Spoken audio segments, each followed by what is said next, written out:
সুন্দর করে এদিকে বলিতা কই বলিতা এদিকে আব্বু আব্বু আব্বু এটা কি?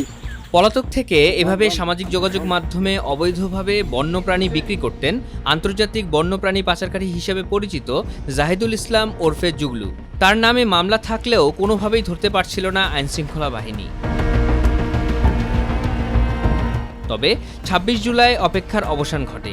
চট্টগ্রামের হাটহাজারীতে অভিযান চালিয়ে ১৩টি সবুজ টিয়া সহ জুগলুকে গ্রেপ্তার করে বন বিভাগের বন্যপ্রাণী ব্যবস্থাপনা ও প্রকৃতি সংরক্ষণ বিভাগ।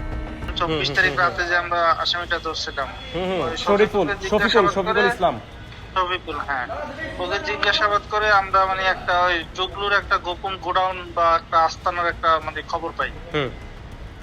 এরপর হচ্ছে আমরা ডিএফও স্যারের সাথে বিষয়টা নিয়ে আলাপ করি এবং স্যারের নির্দেশনায় আমরা হচ্ছে ওখানে গোয়েন্দা নজরদারি চালাই। আপনার সকাল থেকেই আমরা গোয়েন্দা নজরদারি চালাই যে ওর আস্তানাটা আসলে কোথায় আছে এবং আস্তানার ভিতরে আসলে আছে কিনা বাকিটা।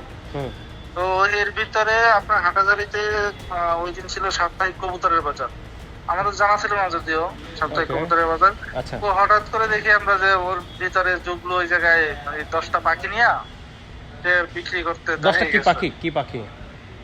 টিয়া, সবুজ টিয়া। আচ্ছা, সবুজ টিয়া, হ্যাঁ। এরপর তারপরে ওখানে আমরা হচ্ছে আপনাদের এরা ছিল ওই যে রাব্বি ভাই আছে না, আচ্ছা, হ্যাঁ হ্যাঁ, ওনাদের সহযোগিতা নিয়েছিলাম আমরা। ওনাদের সহযোগিতায় আমরা ওকে গ্রেফতার করি ওখানে। তারপর হচ্ছে ও একটা 4:15 বিকেল 4:15 মানে এটা কত মানে 4:15 না 4:15? হ্যাঁ, 4:15। ওকে, 4:15-তে আমরা গ্রেফতার করি। তারপর হচ্ছে ওকে নিয়েই ওর গোডাউনে তল্লাশি করি, সেখানে আরো 3টা সবুজ টিয়া পাই, মানে মোট 13টা সবুজ টিয়া। আর কিছু ছিল বা আলামত ছিল কোনো কিছু?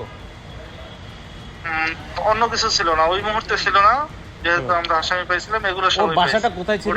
আর কিছু পাইনি। আমার ভাষা হচ্ছে ও একটা চিহ্নিত অপরাধী, আর এই চট্টগ্রাম অঞ্চলে যে অপরাধগুলো হয় এর একটা বৃহৎ অংশ মানে ওর দ্বারাই নিয়ন্ত্রিত হয়। আপনার আরো কিছু ওই যে জুগলুতে একটা বড় মাপের পাচারকারী, আমি যতটুকু জানি আর কি, আন্তর্জাতিক ট্রাফিকিং এর সাথে তো জড়িত।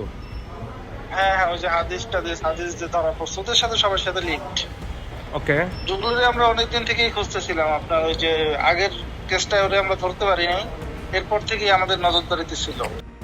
কিভাবে বন্যপ্রাণীগুলো পাচার করত জুগলু, আর কারা জড়িত আছে এই কর্মকাণ্ডের সঙ্গে? বন্যপ্রাণী উদ্ধার ও সংরক্ষণ কার্যক্রমে যুক্ত নেচার কনভারসেশন অ্যালায়েন্স বাংলাদেশের স্বেচ্ছাসেবীরা জানালেন সেই তথ্য। এরা হচ্ছে কয়েকটা গ্রুপে ভাগ হয়ে নিত। কয়েকটা গ্রুপে ভাগ বলতে ধরুন একটা গ্রুপ হচ্ছে জনসাধারণ থেকে হচ্ছে ওদেরকে টাকার লোভ দেখে হচ্ছে ওই প্রাণীগুলোকে হচ্ছে ধরানোর পর হচ্ছে নয়ন, জুগলু এরা হচ্ছে এই প্রাণীগুলোকে আনার পর তাদের আরেকটা মেম্বার যে হচ্ছে শফিকুরের বাসায় রাখে, যাকে হচ্ছে কিছুদিন আগে হচ্ছে ধনেশ পাখি সহ ধরা হয়েছে।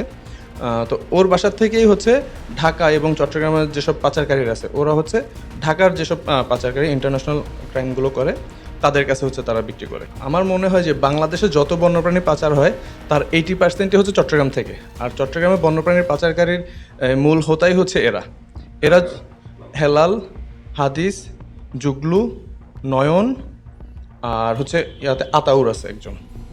এরা যদি শফিক নামে আরও একজন আছে। এরা যদি বন্যপ্রাণী পাচার করা ছেড়ে দেয় বা ওদের হাত ধরে যদি বন্যপ্রাণী বের না হয় তাহলে বাংলাদেশে 80% বন্যপ্রাণীর অপরাধ কমে যাবে। শুধু টিয়া পাখি নয়, চশমা পরা হনুমান, মুখ পরা হনুমান, লজ্জাবতী বানর, সজারু, মার্বেল ক্যাট, লেপার্ড ক্যাট, ভাল্লুকের শাবক, রাজধনেশ, পাকড়া ধনেশ, চিল, মদনটাক সহ 29 প্রজাতির প্রাণী পাচারের সঙ্গে জড়িত থাকার অভিযোগ রয়েছে জুগলুর বিরুদ্ধে।